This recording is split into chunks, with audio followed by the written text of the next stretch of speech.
Hi, my name is Ahmed Fatid. I'm from the Biomedical Image Analysis Group in Imperial College London, and it's my pleasure to present our work on training deep segmentation networks on texture encoded input. One widely used explanation for the effectiveness of CNNs, convolutional neural networks, in classification and also in semantic segmentation tasks is the so-called shape hypothesis, where the idea is low-level shape features are combined in increasingly complex hierarchies until the object could be readily classified or detected. However, recent work in the machine learning literature suggests that actually there's an important role for visual texture in object recognition tasks as opposed to shape. So for instance, a recent analysis by Garris and colleagues supports this claim and illustrates that CNNs trained on ImageNet are actually strongly biased towards the recognition of texture representation as opposed to shape. We think this is directly relevant to medical imaging and particularly relevant to the kind of work that we do on developmental brain mapping. So for instance, one task that we tend to do quite often is trying to find some sort of a mapping using deep learning between an input image of a developing brain, a neonatal brain, and a semantic segmentation output with classes such as white matter, gray matter, CSF, etc. And whilst this sounds like a really straightforward task that might have already been solved with CNNs, actually it's rather difficult to achieve for a variety of reasons, but mainly because there are variations in both shape and texture, as you can see in this slide.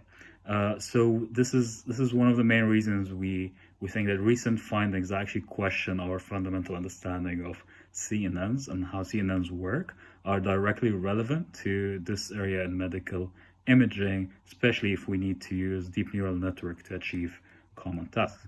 And the bigger project that we're part of is called the Developing Human Connectome Project, which aims to build the first 4D connectome map of early life.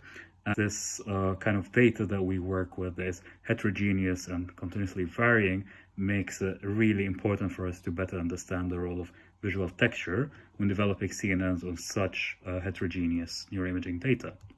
The approach that we're taking to achieve this is actually quite straightforward.